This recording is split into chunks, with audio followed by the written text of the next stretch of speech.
అందరికీ నమస్కారం. Welcome to it's TV. ప్రస్తుతం మనతో పాటున్నారు ముక్కామల పీఠాధిపతి శ్రీ శ్రీ శ్రీధర్ స్వామీజీ గారు. గురువుగారితో మాట్లాడి ద్వాదశ రాసుల వారికి కూడా శ్రీ పరాభవనామ సంవత్సరంలో ఆర్థిక పరంగా, ఆరోగ్య పరంగా అసలు అన్ని రంగాల వారికి ఏ విధంగా ఉండబోతుంది? ఎటువంటి జాగ్రత్తలు తీసుకోవాలి? పరిహారాలేంటి? ఏ దేవత ఆరాధన చేస్తే బాగుంటుంది? ఇవన్నీ కూడా గురుగారితో మాట్లాడి తెలుసుకుందాం. నమస్కారం గురుగారు. శ్రీమాత్రే నమః. గురుగారు, ఉగాది అయితే రాబోతుంది. పరాభవనామ సంవత్సరం మొదలవబోతుంది. అవునమ్మా. అసలు పరాభవనామ సంవత్సరం అంటేనే భయమేస్తుంది. ఎందుకంటే అన్ని పరాభవాలే అని చెప్పేసి భయపెట్టిస్తున్నారు. ఆ! అసలు మీరెలా ఉంటుందో ఒకసారి చెప్పండి గురుగారు. ప్రపంచ స్థితిగతులు ఏ విధంగా ఉండబోతున్నాయి? హ్మ్. పరాభవనామ సంవత్సరం మన మీద ఏ విధంగా ప్రభావం చూపించబోతుంది? పరాభవనామ సంవత్సరం పేరులోనే కనబడుతోంది గదా! ఆ విధంగానే ఉండబోతోంది తల్లి. అంత ప్రశాంతమైనటువంటి సంవత్సరంగా మనం చెప్పుకోనక్కర్లా. అంటే ప్రతి సంవత్సరం గూడా మనం తీసుకుంటే అమ్మా శుభాశుభ మిశ్రమ ఫలితాలుంటాయి. కానీ ఈ సంవత్సరం అశుభ ఫలితాలు ఎక్కువ ఉండేదానికి అవకాశం కనబడుతోంది. ఇక్కడేమిటంటే సఖ్యత అనేది లోపిస్తుంది. ఒకరి మధ్య ఒకరికి అవగాహన లోపం అనేది ఏర్పడుతుంది. తద్వారా సఖ్యత లోపిస్తుంది. లోపించడమే కాకుండా ఒకళ్ళనొకళ్ళు అవమానించుకోవాలి అనేటువంటి ఒక ఆలోచనకొచ్చి ప్రతి ఒక్కరు కూడా పరాభవింపబడాల్సినటువంటి పరిస్థితి ఏర్పడుతుంది. అంచేత చాలామంది అంటే ఇది సంవత్సర పేరిది. ఈ సంవత్సరం పేరును బట్టి ఫలితాలు ఉండవని చెప్పి గతంలో కూడా చాలామంది మాట్లాడుతూ వచ్చారు. కానీ నా అనుభవంలో చూసిందేంటంటే పేరును బట్టి ఆ ప్రభావం అనేది కనపడుతోంది. అంచేత పరాభవనామ సంవత్సరంలో గ్రహాల యొక్క స్థితిగతులను చూస్తే ఆ గోచారాన్ని బట్టి ఆ గ్రహాలు ఏ ఏ స్థానాల్లో ఉన్నాయో దాన్ని బట్టి మనం పరిశీలన చేసినట్లయితే కనుక పరిస్థితి అనుకూలంగా కనపడట్ల. అంచేత ప్రతి ఒక్కరూ కూడా ప్రతి రంగం వారు కూడా కొంచెం ఇబ్బందులు పడాల్సిన పరిస్థితి కనబడుతుంది. ఎదుటి వాళ్ళు బ్లేమ్ చేయాలనేటువంటి ఆలోచన వీళ్ళకు పుడుతుంది తప్పించి వీళ్ళు చేసే తప్పిదాలు సరిదిద్దుకుందాము అనేటువంటి ఆలోచన వీళ్ళకి రాదు. ఎదుటి వాళ్ళు తప్పులు ఎన్ని వాళ్ళని బ్లేమ్ చేసేటువంటి పరిస్థితి ప్రతి ఒక్కరు ఆలోచిస్తారు. తద్వారా అందరూ కూడా పరాభవింపబడతారు. ఐక్యత ఐక్యత అనేది లోపిస్తుంది. భార్యాభర్తల మధ్య కావచ్చు, కుటుంబ సభ్యుల మధ్య కావచ్చు, లేకపోతే రాజకీయ నాయకుల మధ్య కావచ్చు, పార్టీల మధ్య కావచ్చు, రాష్ట్రాల మధ్య కావచ్చు, దేశాల మధ్య కావచ్చు. ఇక ఒకరి పట్ల ఒకరికి ఆ రకమైనటువంటి సఖ్యతా లోపం అనేటువంటిది ఏర్పడి ఒకళ్ళనొకళ్ళు విమర్శించుకోవడము, ఒకళ్ళొకళ్ళని బ్లేమ్ చేసుకోవడం అనేటువంటిది ఎక్కువగా కనబడేదానికి అవకాశం కనబడుతోంది తల్లి. గురుగారు, ఇది ఓన్లీ మన మధ్య ఇలా అవ్వడమేనా, లేదా దేశాల మధ్య కూడా అయ్యి మన యుద్ధ భయాలు వచ్చే అవకాశాలు అవునమ్మా. ఉన్నాయా? ఇప్పుడు ప్రపంచ దేశాలని మనం దృష్టిలో పెట్టుకోవాల్సిందే. హ్మ్. ఇక్కడ మనం మన దేశంలో ఉండట్లేదు. జ్యోతిష శాస్త్రం అనేది గ్రహశాస్త్రం అది. హ్మ్. మనం స్పేస్‌లోకి వెళ్ళిపోతాం. స్పేస్‌లోకి వెళ్ళిపోతే మొత్తం ప్రపంచం అంతా వచ్చేస్తుంది కదా! హ్మ్. ప్రపంచం యొక్క స్థితిగతులు కనుక మనం తీసుకున్నట్లయితే ఆర్థికపరమైన ఇబ్బందులు ఎదుర్కొంటాయి. హుహు. ఇక తర్వాత అదే విధంగా భయంకరమైనటువంటి ఆర్థిక సంక్షోభంతో పాటుగా చోర భయాలు పెరుగుతాయి. ఓకే. అదే విధంగా వ్యాధి భయాలు కూడా పెరుగుతాయి. హ్మ్. అదేవిధంగా సఖ్యతా లోపం అనేటువంటిది ముందే మనం మాట్లాడుకుంటూ వచ్చాం. సఖ్యతా లోపం ఏర్పడుతుంది. తద్వారా ఏంటంటే యుద్ధ భయాలు కూడా చాలా అధికంగా సూచిస్తున్నాయి. హుహు. ఇక తద్వారా ఏంటంటే ఈ ధరలు పెరిగిపోవడము, ఇక రకరకాలైన సమస్యలు, ఇక వాతావరణ కాలుష్యము, తర్వాత భయంకర వ్యాధులు ప్రబలడము, జన నష్టము, తర్వాత ఇవన్నీ కూడా చాలా ఎక్కువగా ఉండేదానికి మనకు కనబడుతుంది. పర్సంటేజ్ తీసుకుంటే ఎక్కువ నష్టపోయేదానికి అవకాశమే కనబడుతుందనమాట. అందుచేత ప్రపంచ దేశాలన్నీ కూడా సఖ్యతగా ఉండడానికే ప్రయత్నాలు జరగాలి. అయితే అదృష్టం ఏంటంటే భారతదేశానికి అంత ప్రమాదం కనబడట్లేదు.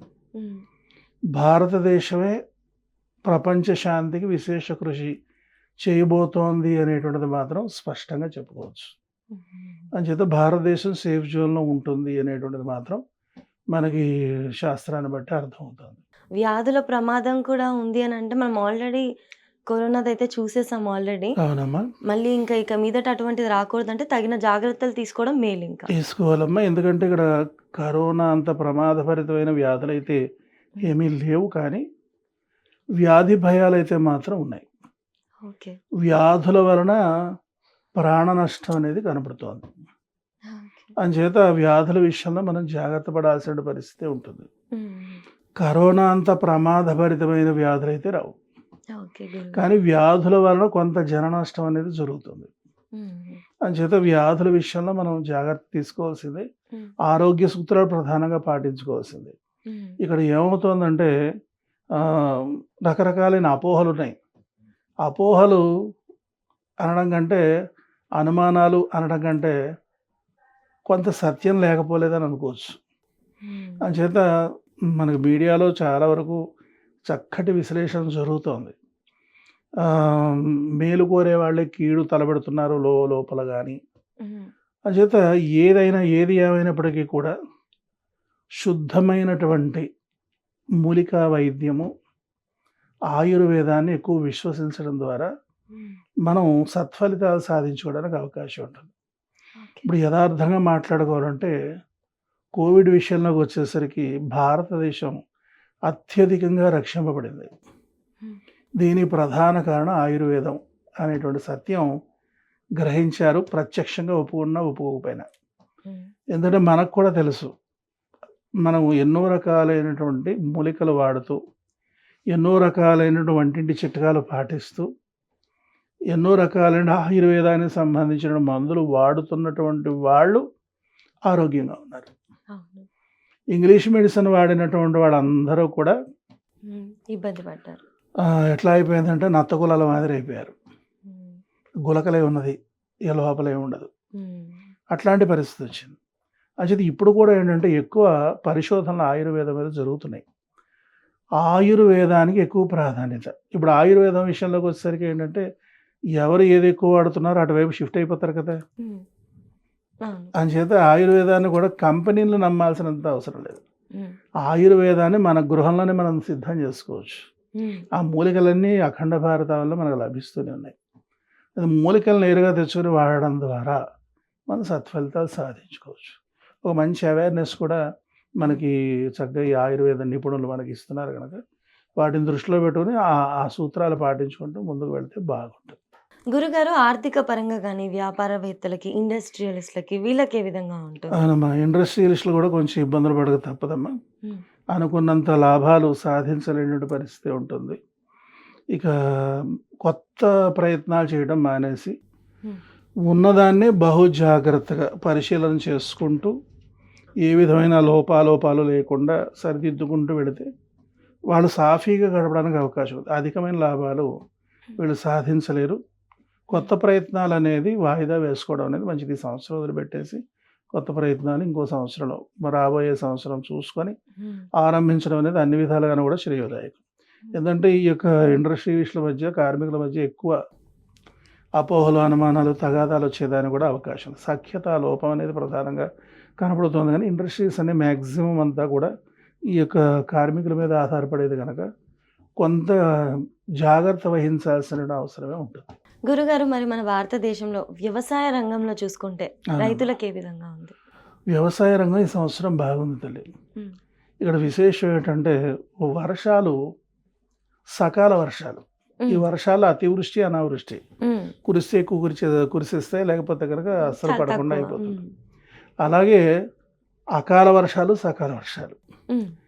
ఈ వర్షాలు సకాలంలో పడితే పంటలు చక్కగా ఉంటాయి. అవును. అకాలంలో పడితే నాశనం అయిపోతాయి. ఏ సమయంలో ఎక్కడ వర్షం పడాలో అక్కడ పడాలి. హ్మ్. అంచేత ఇక్కడ వర్ష సూచన మనం తీసుకున్నట్లయితే గనక చక్కగా ఏ సమయంలో వర్షం పడాలో ఆ సమయంలో, ఏ ప్రదేశంలో హ్మ్. వర్షం పడాలో ఆ ప్రదేశంలోనే సువృష్టి పడుతుంది. హుహు. ఆ సువృష్టి పడడం వలన హ్మ్. చక్కగా ఈ వ్యవసాయదారులకి అనుకూలమైనటువంటి వాతావరణం కనబడుతుంది. ఓకే. ఓకే. అంచేత వ్యవసాయదారులకి బాగుంటుంది. హ్మ్. అయితే అంటే మామూలు వ్యవసాయదారుల్లో కూడా హ్మ్. మెట్ట వ్యవసాయం చేసేటువంటి వాళ్ళు చాలా బాగుంటుంది. ఓకే. ఓకే. అంచేత వాళ్ళకి మంచి సమయం అని చెప్పి చెప్పొచ్చు. హ్మ్. అలా. విద్యార్థులకు కూడా అందరికీ బాగుంటుందా గురుగారు? విద్యార్థులకు కూడా బాగుందమ్మా. విద్యార్థులు కూడా పర్సంటేజ్ ఆఫ్ విద్యార్థులు తీసుకుంటే ఉమ్, బాగా మంచి ఉత్తీర్ణత అనేది బాగుంది. ఉమ్, తర్వాత అదేవిధంగా మరి ప్లేస్మెంట్స్ కూడా ఉమ్. ఉద్యోగాలు సాధించేదానికి కూడా అవకాశం కనబడుతోంది. విదేశాలు వెళ్ళి చదువుకునేదానికి కూడా అవకాశం బాగానే ఉంది. విద్యార్థుల విషయంలో ఏమి ఇబ్బంది లేదు, బాగానే ఉంది. ఈ పరాభవనామ సంవత్సరం గురుగారు స్త్రీల పట్ల ఏమైనా ప్రభావం చూపిస్తుందా? అవునమ్మా, స్త్రీలకి రక్షణ అనేది పెరుగుతుంది, ఉమ్, అవేర్నెస్ కూడా వస్తుంది. ఇప్పుడంతా కూడా ప్రధానంగా ఎంత చెప్పినా ఆడపిల్లలు ఎంత తెలివైన వాళ్ళన్నా సరే ఉమ్, అయోగ్యులైనటువంటి వాళ్ళ మాటలు నమ్మి ఉమ్, అనేక రకాలుగా నష్టపోతున్నారు. ఉమ్, అంచేత ఇక్కడ ఈ పరాభవన సంవత్సరం ఏం చేస్తుందంటే అవతల వ్యక్తి ఎట్లాంటి వాడు అనేది ముందే వీళ్ళకి థాట్ ఇచ్చేస్తుంది. ఉమ్, అంచేత ఈ అవతల వ్యక్తి ఎలాంటి వాడు అనేది ముందు అంచనా వేసేయగలుగుతారు ఆడపిల్లలు. ఉమ్, ఈ తర్వాత అదేవిధంగా వీళ్ళు ఇంట్లో వాళ్ళ మాట విని ఉమ్, పెద్దవాళ్ళు కుదిర్చిన సంబంధాలు చేసుకుని సుఖించేటువంటి సూచనలు కూడా అధికంగా కనబడుతున్నాయి. ఖచ్చితంగా. అంచేత ఈ పిల్లలు బయటపడతారమ్మా. ఉమ్, పిల్లలకి ఆడపిల్లలకి రక్షణ అనేది చాలా బాగుంటుంది. ఉమ్. మంచి యోగ్యులైనటువంటి వరులు లభిస్తారు. చాలా చక్కగా చెప్పారు గురుగారు. మీరు చెప్పిన విధంగా ఏంటి అనేది అంతా తెలుసుకొని తగిన జాగ్రత్తలు తీసుకొని అమ్మా, ఐక్యతని మనసులో పెట్టుకొని అందరూ కూడా చక్కగా ఉంటే అంతా బాగుంటుంది. బాగుంటుందమ్మా. ధన్యవాదాలు గురుగారు. శ్రీమాత్రే నమః.